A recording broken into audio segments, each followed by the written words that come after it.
Hello दोस्तों, स्वागत है आपका मेरे यूट्यूब चैनल में।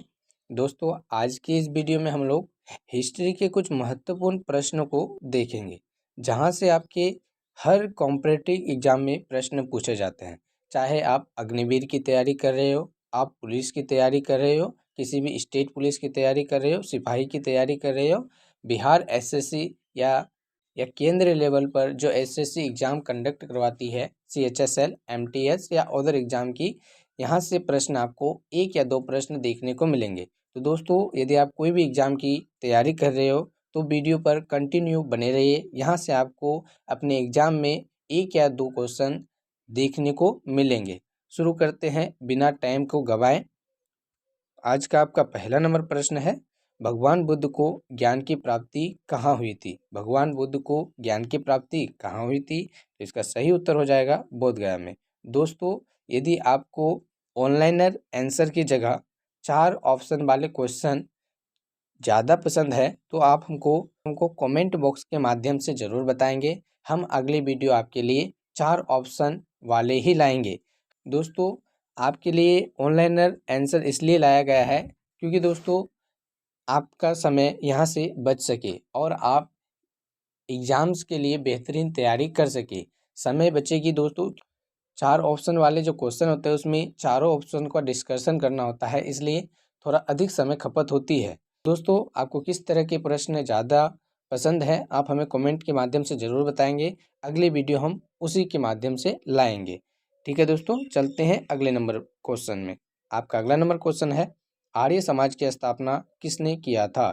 आर्य समाज की स्थापना किसने किया था? तो इसका सही उत्तर हो जाएगा स्वामी दयानंद ने। स्वामी दयानंद ने आर्य समाज की स्थापना किया था। तीसरा नंबर क्वेश्चन है दोस्तों, पंजाबी भाषा की लिपि कौन सी है? पंजाबी भाषा की लिपि कौन सी है? तो गुरुमुखी इसका सही उत्तर हो जाएगा। पंजाबी भाषा की लिपि गुरुमुखी है। यदि हम हिंदी भाषा की लिपि की बात करें तो दोस्तों हिंदी भाषा की लिपि ब्राह्मी लिपि, जिसका नया रूप देवनागरी लिपि, दोस्तों हिंदी भाषा देवनागरी लिपि में लिखी जाती है।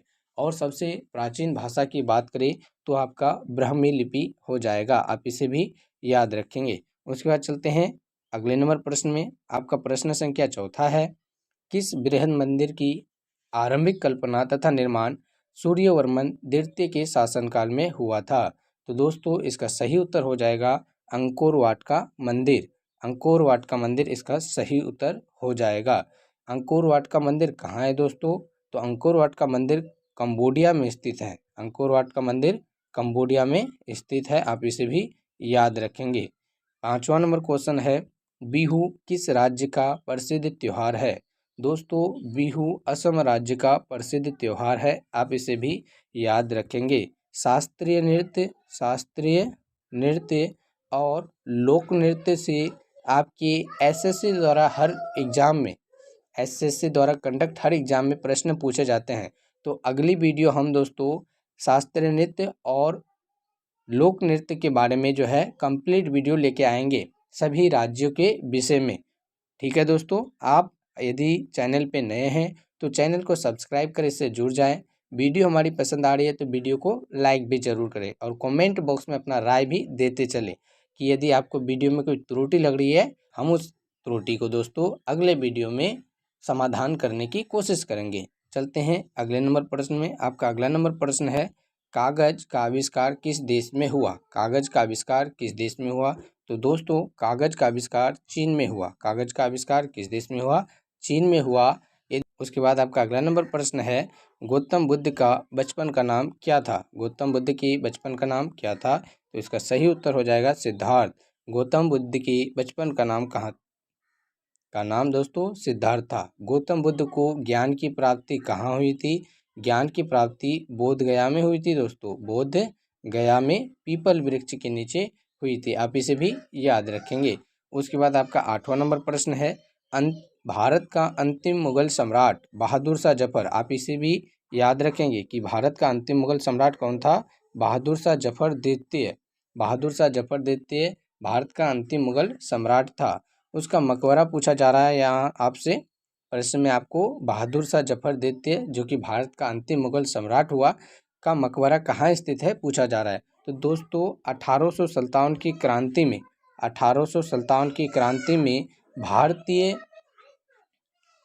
भारत की ओर से क्रांति का नेतृत्व कर रहे बहादुर शाह जफर द्वितीय काफ़ी बूढ़े हो चुके थे और उनसे दोस्तों क्रांति का नेतृत्व सही से नहीं हो पा रहा था। इसलिए अंग्रेजों द्वारा उसे पकड़कर रंगूर भेज दिया गया। कहाँ भेज दिया गया दोस्तों? रंगूर भेज दिया गया। और रंगूर में 1862 ईस्वी में उनकी जो होती है मृत्यु हो जाती है और वहीं पे कुछ दिनों के बाद उनका मकबरा भी बना दिया जाता है। तो दोस्तों आप आशा है कि आपको प्रश्न समझ में आया होगा। बहादुर शाह जफर भारत का अंतिम मुगल सम्राट था। 1857 की क्रांति का नेतृत्व नहीं हो संभल पाने के कारण उनको जो है अंग्रेजों द्वारा बंदी बनाकर रंगूर भेज दिया गया। रंगूर वर्मा में है। वर्मा का अभी जो वर्तमान नाम है म्यांमार है दोस्तों, और उनका मकबरा भी वहीं है। यदि इनकी मृत्यु की बात करें तो 1862 में वहाँ पर उनकी मृत्यु हो गई थी। चलते हैं अगले नंबर प्रश्न में। आपका प्रश्न संख्या 9 है, अहमद शाह अब्दाली ने भारत पर कितनी बार आक्रमण किया?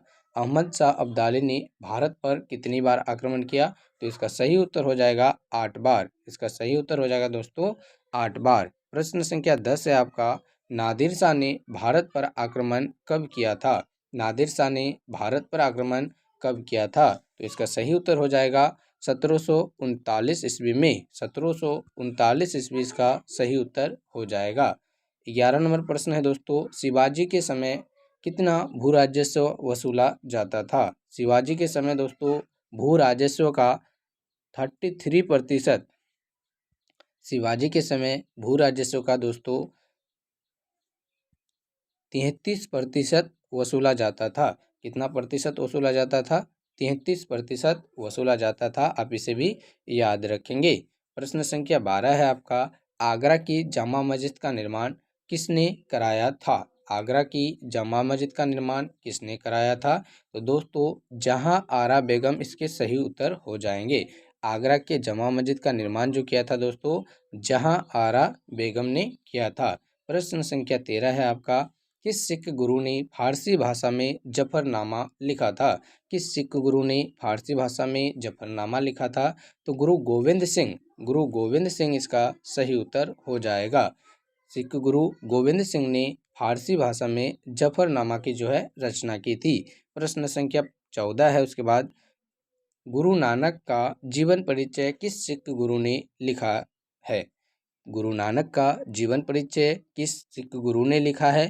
तो दोस्तों गुरु अर्जुन देव इसके सही उत्तर हो जाएंगे। गुरु नानक जो सिख धर्म का संस्थापक कहलाता है दोस्तों, उसका जो है जीवन परिचय गुरु अर्जुन देव ने लिखा था। सिख धर्म में कुल जो है 10 जो है गुरु हुए, उसमें 5वें नंबर के गुरु अर्जुन देव हुए। ठीक है दोस्तों। प्रश्न संख्या 15 है आपका, औरंगजेब के शासनकाल में बंगाल का नवाब कौन था? औरंगजेब के शासनकाल में बंगाल का नवाब कौन था? तो मुर्शिद कुली खा इसका सही उत्तर हो जाएगा। मुर्शिद कुली खा ही औरंगजेब के समय में बंगाल के शासक थे। दोस्तों प्रश्न संख्या 16 है, शिवाजी की मृत्यु कब हुई? शिवाजी की मृत्यु कब हुई? तो इसका सही उत्तर हो जाएगा 12 अप्रैल 1680 में। 12 अप्रैल 1680 इसका सही उत्तर हो जाएगा। दोस्तों यदि अभी तक आपने हमारी चैनल को सब्सक्राइब नहीं किया है तो सब्सक्राइब कर इससे जुड़ जाइए। आगे की लगातार कंटिन्यू और धमाकेदार प्रश्नों के साथ आपको रोज़ एक वीडियो उपलब्ध कराए जाएंगे। अभी तक दोस्तों आपने वीडियो को लाइक नहीं किया है तो इसे लाइक भी ज़रूर कर दे ताकि हमें इससे मोटिवेशन मिले और हम आपके लिए लगातार अच्छे से अच्छे प्रश्न को चुन कर ला सके। बहुत ही जल्द दोस्तों प्रीवियस ईयर प्रश्न भी इसी चैनल पे आ जाएंगे। आपको किस एग्ज़ाम के प्रीवियस ईयर प्रश्न चाहिए कमेंट बॉक्स के माध्यम से हमें ज़रूर बताएंगे। हम बहुत ही जल्द आपकी मांग को पूरी करेंगे। उसके बाद चलते हैं प्रश्न संख्या 17 में। प्रश्न संख्या 17 है आपका, औरंगजेब ने बीबी का मकबरा का निर्माण कब कराया था दोस्तों?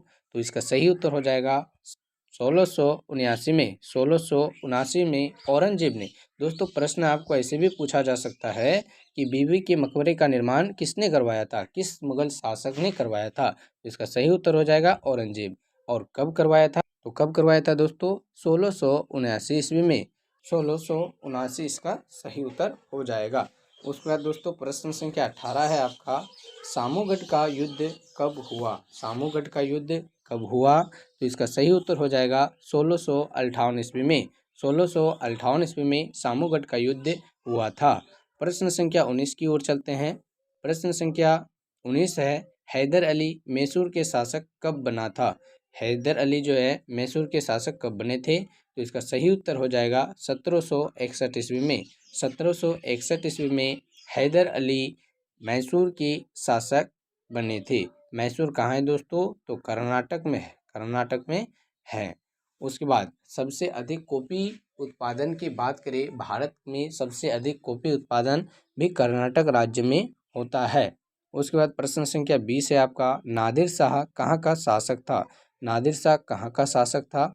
तो इसका सही उत्तर हो जाएगा ईरान का। ईरान का शासक था दोस्तों, नादिर शाह ईरानी था, ईरान का एक शासक था। उसके बाद प्रश्न संख्या 21 है आपका, माधवराव नारायण पेशवा कब बने? माधवराव नारायण पेशवा कब बने? तो इसका सही उत्तर हो जाएगा 1761 में। 1761 ईस्वी में माधवराव नारायण पेशवा बने थे। चलते हैं दोस्तों प्रश्न संख्या 22 की ओर। प्रश्न संख्या 22 है आपका, गुरु गोविंद सिंह ने खालसा पंथ की नींव कब डाली? गुरु गोविंद सिंह ने खालसा पंथ की नींव कब डाली? तो 1699 इसका सही उत्तर हो जाएगा। 1699 दोस्तों इसका सही उत्तर हो जाएगा। आप इसे अच्छे से याद कर लेंगे, क्योंकि दोस्तों खालसा पंथ की स्थापना किसने की? आपसे ऐसे भी प्रश्न को पूछा जा सकता है। गुरु गोविंद सिंह ने खालसा पंथ की नींव रखी, कब रखी? तो 1699 ईस्वी में रखी। दोस्तों यह प्रश्न दो तरीका से पूछा जा सकता है, इसलिए आपके लिए इम्पोर्टेंट है। आप वीडियो को बार बार देखेंगे तो प्रश्न ऐसे भी आपको याद हो जाएंगे, रिपीट करके देखेंगे तो याद हो जाएंगे। हालांकि मैं सलाह दूंगा कि आप प्रश्न को नोट करते चले, ताकि आप लिखेंगे तो आपके माइंड में बातें अधिक समय तक टिकी रहेंगी, और रिवीजन भी करते रहेंगे तो दोस्तों एग्जाम में बेहतरीन रिजल्ट देखने को मिलेगा। उसके बाद दोस्तों चलते हैं प्रश्न संख्या 23 में। प्रश्न संख्या 23 है आपका, किस गुरु ने विद्रोही मुगल राजकुमार की सहायता धन व मन से की थी? दोस्तों प्रश्न है, किस गुरु ने विद्रोही मुगल राजकुमार की सहायता धन व मन से की थी? तो इसका सही उत्तर हो जाएगा गुरु अर्जुन देव। गुरु अर्जुन देव इसका सही उत्तर हो जाएगा। उसके बाद प्रश्न संख्या 24 है आपका, सैयद बंधुओं का पतन किसके समय में हुआ? सैयद बंधुओं का पतन दोस्तों किसके समय में हुआ? तो इसका सही उत्तर हो जाएगा मोहम्मद शाह। मोहम्मद शाह के समय में सैयद बंधुओं का पतन आरंभ हुआ था दोस्तों। प्रश्न संख्या 20 है। प्रश्न संख्या 25 है आपका, फर्रुखसियर किसके सहयोग से मुगल बादशाह बना था? फर्रुखसियर किसके सहायता से मुगल बादशाह बना था? तो इसका सही उत्तर हो जाएगा दोस्तों आंसर के रूप में सैयद बंधु। सैयद बंधु के शासनकाल में फर्रुखसियर जो है मुगल बादशाह बना था। आप इसे भी याद रखेंगे। प्रश्न संख्या 26 है आपका, भारत पर आक्रमण करने वाले किस ईरानी शासक को ईरान का नेपोलियन कहा जाता है? दोस्तों इस क्वेश्चन को आप अवश्य याद रख कर लेंगे। यह क्वेश्चन कई एग्जामों में कई बार पूछा जा चुका है। दोस्तों नादिर शाह को ईरान का नेपोलियन कहा जाता है। नादिर शाह को दोस्तों ईरान का नेपोलियन कहा जाता है। यह क्वेश्चन बहुत ही इम्पोर्टेंट है और कई एग्जामों में कई बार पूछा जा चुका है, इसलिए दोस्तों आप इसे ध्यान में रखेंगे। नादिर शाह को ईरान का नेपोलियन कहा जाता है। प्रश्न संख्या 27 है आपका, किस राज्य के शासक नवाब वाजिर कहलाते थे? किस राज्य के शासक नवाब वाजिर कहलाते थे? तो दोस्तों अवध के शासक, इसका उत्तर क्या हो जाएगा? अवध के शासक। अवध के शासक ही नवाब वजीर कहलाते थे। क्या कहलाते दोस्तों? नवाब वजीर। उसके बाद प्रश्न संख्या 28 है आपका, आदि ग्रंथ का समायोजन किसने किया था? आदि ग्रंथ का समायोजन दोस्तों किसने किया था? तो इसका सही उत्तर हो जाएगा गुरु अर्जुन देव। गुरु अर्जुन देव सिखों के कईवें गुरु थे दोस्तों? तो 5वें नंबर के गुरु थे। गुरु अर्जुन देव सिखों के 5वें नंबर के गुरु थे, जिसने आदि ग्रंथ का समायोजन किया था। उसके बाद प्रश्न संख्या 29 है आपका, मोती मुख्य रूप से किस पदार्थ का बना होता है। दोस्तों यह आपका जो है, अब यहाँ से दोस्तों अब आपके विज्ञान के प्रश्न शुरू हो जाते हैं। किसके प्रश्न दोस्तों? विज्ञान के। तो आप इसके भी प्रश्न को देख ले ताकि आपकी तैयारी मजबूत हो सके। तो दोस्तों प्रश्न है, मोती मुख्य रूप से किस पदार्थ का बना होता है। मोती मुख्य रूप से किस पदार्थ का बना होता है? तो कैल्शियम कार्बोनेट का। मोती मुख्य रूप से दोस्तों कैल्शियम कार्बोनेट का बना होता है। आप इसे याद रखेंगे। प्रश्न संख्या 30 है आपका, मानव शरीर में सबसे अधिक मात्रा में कौन सा तत्व पाया जाता है। दोस्तों मानव शरीर में सबसे अधिक मात्रा में अगर तत्व की बात करें तो ऑक्सीजन पाया जाता है। मानव शरीर में सबसे अधिक मात्रा में दोस्तों तत्व के रूप में तत्व के रूप में दोस्तों ऑक्सीजन पाया जाता है। उसके बाद प्रश्न संख्या 31 है आपका, किस प्रकार के ऊतक शरीर के सुरक्षा कवच का कार्य करते हैं। तो दोस्तों यह भी प्रश्न आपके लिए इम्पोर्टेंट है। देखिए उत्तर इसका क्या है।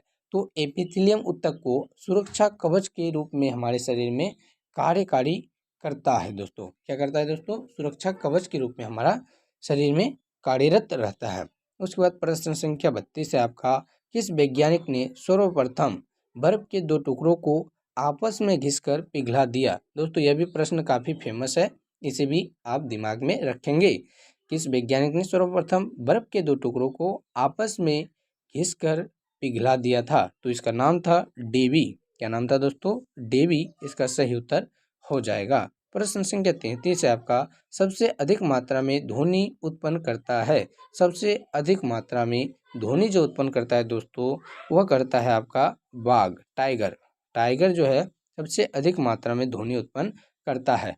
इसी के साथ साथ दोस्तों भारत का राष्ट्रीय पशु जो है बाघ ही है। भारत का राष्ट्रीय पशु क्या है दोस्तों? बाघ है। अगर आपको पूछा जाए कि टाइगर प्रोजेक्ट की शुरुआत कब हुई, टाइगर प्रोजेक्ट की शुरुआत कब हुई, तो इसकी जो शुरुआत हुई 1972-73 में हुई। 1972-73 में है, आप इसे भी ध्यान में रखेंगे। ठीक है दोस्तों। उसके बाद चलते हैं प्रश्न संख्या 34 में। प्रश्न संख्या 34 है आपका, सूर्य ग्रहण के समय सूर्य का कौन सा भाग दिखाई देता है।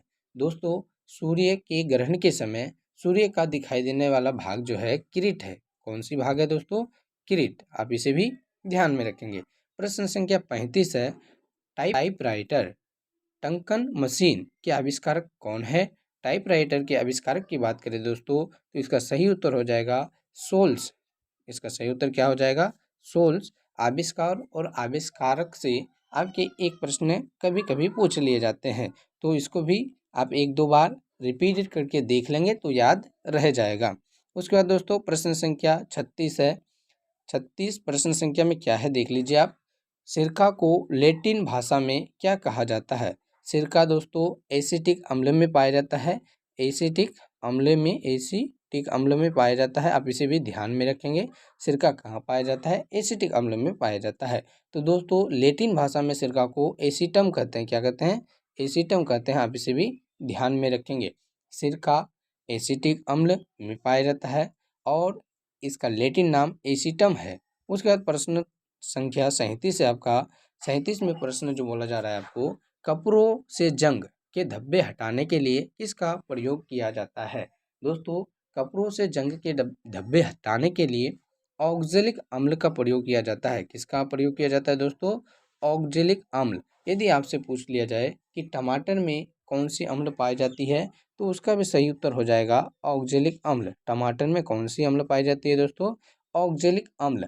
और कपड़ों के धब्बे को हटाने के लिए भी ऑक्जेलिक अम्ल का प्रयोग किया जाता है। उसके बाद प्रश्न संख्या 38 है आपका, गन्ने में लाल सड़न रोग किसके कारण उत्पन्न होता है। गन्ने में लाल सड़न रोग किसके कारण उत्पन्न होता है? तो इसका सही उत्तर हो जाएगा दोस्तों कवकों के द्वारा। ऐसे प्रश्न आपके एग्जाम में पूछे जाते हैं। यदि आप प्रैक्टिस सेट लगाएंगे तो ऐसे प्रश्न आपको देखने को मिलेंगे। तो दोस्तों आप ऐसे भी प्रश्न को ध्यान में रखेंगे। उसके बाद प्रश्न संख्या आपका 39 है, आम का वनस्पतिक नाम क्या है। आम का वनस्पतिक नाम क्या है? तो इसका सही उत्तर हो जाएगा मेगीफेरा इंडिका। मेगीफेरा इंडिका आम का वैज्ञानिक नाम है दोस्तों। आप कमेंट के माध्यम से बताएंगे कि मानव का वैज्ञानिक नाम क्या है दोस्तों। मानव का वैज्ञानिक नाम क्या है, आप कमेंट के माध्यम से हमें बताएंगे। वहाँ आपको सही या गलत का उचित रिप्लाई टाइम पे दे दिया जाएगा। उसके बाद प्रश्न संख्या 40 है आपका, कॉफ़ी पाउडर कॉफ़ी पाउडर मिलाया जाने वाला चिकोड़ी चूर्ण किससे प्राप्त होता है। दोस्तों प्रश्न क्या है, आप पुनः एक बार देख लें। कॉफ़ी पाउडर के साथ मिलाए जाने वाला चिकोड़ी चूर्ण किससे प्राप्त होता है, किससे प्राप्त होता है दोस्तों, तो जड़ों से। चिकोड़ी चूर्ण जो है कॉफ़ी पाउडर में मिलाया जाता है ना, वो प्राप्त किया जाता है किससे, तो पेड़ के जड़ों से। किससे प्राप्त किया जाता है दोस्तों, तो पेड़ के जड़ों से। इसे भी आप ध्यान में रखेंगे। प्रश्न संख्या 41 है आपका, सूर्योदय का देश किसे कहा जाता है। सूर्योदय का देश जापान को कहा जाता है दोस्तों। सूर्योदय का देश जापान को कहा जाता है। जापान में दो घटनाएं जो हुई, दो परमाणु बम का जो विस्फोट हुआ, कब हुआ दोस्तों, तो एक का हुआ 6 अगस्त, एक का हुआ 6 अगस्त 1945 और एक का 9 अगस्त 1945। किसके द्वारा किया गया दोस्तों, 6 अगस्त 1945 को और 9 अगस्त 1945 को अमेरिका ने जापान के दो शहरों हिरोशिमा और नागासाकी, 6 अगस्त को हिरोशिमा और 9 अगस्त को नागासाकी पर दो परमाणु का विस्फोट किया था। जिसके बाद दोस्तों द्वितीय विश्व युद्ध के समय की यह घटना है, जिसके बाद जापान पूरी रूप से टूट गया और आपने आत्मसमर्पण कर दिया। उसके आत्मसमर्पण करते ही द्वितीय विश्व युद्ध का लगभग अंत हो चुका था। ठीक है दोस्तों, तो आप इसे भी ध्यान में रखेंगे कि हिरोशिमा और नागासाकी पर अमेरिका द्वारा परमाणु बम विस्फोट के बाद 6 अगस्त 1945 और 9 अगस्त 1945 के बाद द्वितीय विश्व युद्ध समाप्त हो चुकी थी। ठीक है दोस्तों, उसके बाद आपका प्रश्न संख्या 42 है, बांग्लादेश की राजधानी बांग्लादेश की राजधानी कहाँ है, तो इसका सही उत्तर हो जाएगा ढाका में। बांग्लादेश की राजधानी कहाँ है दोस्तों, ढाका में। तो आप इसे भी याद रखेंगे। दोस्तों यदि आपसे पूछा जाए कि सार्क की स्थापना कहाँ हुई, दोस्तों यदि आपसे पूछा जाए सार्क की स्थापना कहाँ हुई, तो आप इसे भी याद रखेंगे कि उसकी भी स्थापना ढाका में हुई। कब हुई, तो 1985 में। 1985 में दक्षिण एशियाई देशों का एक संगठन सार्क की स्थापना हुई बांग्लादेश की राजधानी ढाका में 1985 ईस्वी को। उसके बाद आपका प्रश्न संख्या 43 है, रिक्शा सबसे पहले किस देश में चली थी। रिक्शा सबसे पहले किस देश में चली थी, तो इसका सही उत्तर हो जाएगा जापान। रिक्शा सर्वप्रथम जापान देश में चली थी, जिसको उगते हुए सूर्य का देश कहा जाता है। प्रश्न संख्या 44 है आपका, वानखेड़ स्टेडियम कहाँ स्थित है। वानखेड़ स्टेडियम कहाँ स्थित है, तो इसका सही उत्तर हो जाएगा मुंबई में। वानखेड़ स्टेडियम दोस्तों मुंबई में स्थित है, आप इसे भी याद रखेंगे। प्रश्न संख्या 45 है आपका, कर्नाटक का रत्न किसे कहा जाता है। कर्नाटक का रत्न किसे कहा जाता है। दोस्तों आप यह भी प्रश्न को VVI कर लेंगे, यह भी प्रश्न इम्पोर्टेंट है, यह भी प्रश्न कई एग्जामों में पूछा जा चुका है। कर्नाटक का रत्न मैसूर को कहते हैं। और शेरे मैसूर किसे कहा जाता है, शेरे मैसूर टीपू सुल्तान को कहा जाता है दोस्तों। शेरे मैसूर अर्थात मैसूर का शेर टीपू सुल्तान को कहा जाता है। किसको कहा जाता है, टीपू सुल्तान को कहा जाता है। आप इसे भी ध्यान रखेंगे। मैसूर जो है कर्नाटक का एक जगह है और इसे कर्नाटक का रत्न भी कहा जाता है। यदि शेरे मैसूर को आप पूछ लिया जाए तो वो था टीपू सुल्तान। आप इसे भी देखेंगे और दिमाग में बातों को रखेंगे। दोस्तों प्रश्न संख्या 46 है, वह कौन सा प्रथम सुल्तान था जिसने एकता के बदले सिपाहियों को वेतन देना प्रारंभ किया। दोस्तों वह कौन सा शासक था जिसने एकता के बदले सिपाहियों को वेतन देना प्रारंभ किया, तो पहला शासक था अलाउद्दीन खिलजी। अलाउद्दीन खिलजी दोस्तों एकता के बदले सेनाओं को, सिपाहियों को, जो उसकी सिपाहियाँ हुआ करती थी, उसकी सेना हुआ करती थी, उसको वेतन देने वाला पहला शासक बना था। कौन दोस्तों, अलाउद्दीन खिलजी। अलाउद्दीन खिलजी आप याद रखेंगे। चलते हैं प्रश्न संख्या 47 की ओर। प्रश्न संख्या 47 है आपका, जैन धर्म तथा बौद्ध धर्म दोनों में जैन धर्म तथा बौद्ध धर्म दोनों ही किससे में विश्वास करते हैं? दोस्तों, जैन धर्म और बौद्ध धर्म दोनों ही किस में विश्वास करते हैं? तो कर्म तथा पुनर्जन्म के सिद्धांत में, कर्म तथा पुनर्जन्म के सिद्धांत में दोनों ही विश्वास करते हैं। आप इसे भी याद रखेंगे। दोस्तों, जैन धर्म के अगर संस्थापक की बात करें तो महावीर स्वामी, और बौद्ध धर्म के संस्थापक की बात करें तो गौतम बुद्ध को माना जाता है। हालांकि जैन धर्म के पहले तीर्थकर ऋषभदेव हुए थे। कौन हुए थे दोस्तों? जैन धर्म के पहले तीर्थकर ऋषभदेव हुए थे। आप इसे भी ध्यान में रखेंगे। लेकिन जैन धर्म का संस्थापक महावीर स्वामी को माना जाता है। चलते हैं प्रश्न संख्या 48 में। प्रश्न संख्या 48 है आपका, छत्रपति शिवाजी का राज्याभिषेक वाला पंडित गंगाधर भट्ट कहाँ का निवासी था? दोस्तों, छत्रपति शिवाजी महाराज की जो राज्याभिषेक किया था वह गंगाधर भट्ट था। पंडित गंगाधर भट्ट था। लेकिन उसके निवास स्थान की अगर बात करें तो उसका निवास स्थान हो जाएगा बनारस। उसका निवास स्थान कहाँ था दोस्तों? बनारस। आप उसे भी याद रखेंगे, पंडित गंगाधर भट्ट। ठीक है दोस्तों, कहाँ के थे? बनारस के थे। प्रश्न संख्या 49 है आपका, लाल कुंवर नाम की वेश्या जो थी बहादुर शाह के शासन राजकाल में बहुत ही अधिक प्रसिद्ध और प्रभावशाली रही थी। आप इसे भी याद में रखेंगे। उसके दोस्तों, प्रश्न संख्या 50 है आपका, किस सिख गुरु पर खुसरो को जहांगीर के विरुद्ध विद्रोह में सहायता करने का आरोप लगाया गया था? दोस्तों, खुसरो को जो जहांगीर का एक पुत्र था उसको भड़काया गया था, ऐसा जहांगीर को लगता था। तो दोस्तों, ऐसा जहांगीर को लगता था। और इसका जो अपोजिट साइड था, मतलब विद्रोह के जो गुनहगार थे, उसे कौन लगता था? तो इसका सही उत्तर हो जाएगा गुरु अर्जुन देव। दोस्तों, अर्जुन देव जो थे सिखों के 5वें गुरु, उसको जहांगीर द्वारा फांसी दे दी गई थी। जहांगीर द्वारा फांसी दे दी गई थी। क्यों दोस्तों? क्योंकि उन्हें लगता था कि उनके बेटे खुसरो को उनके खिलाफ बहकाया जा रहा है और भड़काया जा रहा है। तो दोस्तों, मिलते हैं अब नेक्स्ट वीडियो में। आज के लिए इतना ही। यदि आपको हमारी वीडियो पसंद आई तो वीडियो को लाइक कर दे, इसे अपने दोस्तों तक शेयर भी जरूर कर दे ताकि उन्हें भी वीडियो का लाभ मिल सके। अगला वीडियो आप किस टॉपिक पे चाहते हैं, इसका जवाब आप कमेंट बॉक्स में इसका निर्णय आप कमेंट बॉक्स में अपना विचार के साथ जरूर रखें ताकि हम उसी के अनुसार आपके लिए वीडियो ला सके। दोस्तों, मिलते हैं अब अगले वीडियो में। तब तक के लिए आपका धन्यवाद। चैनल पे नए हैं तो सब्सक्राइब अवश्य कर लीजिएगा।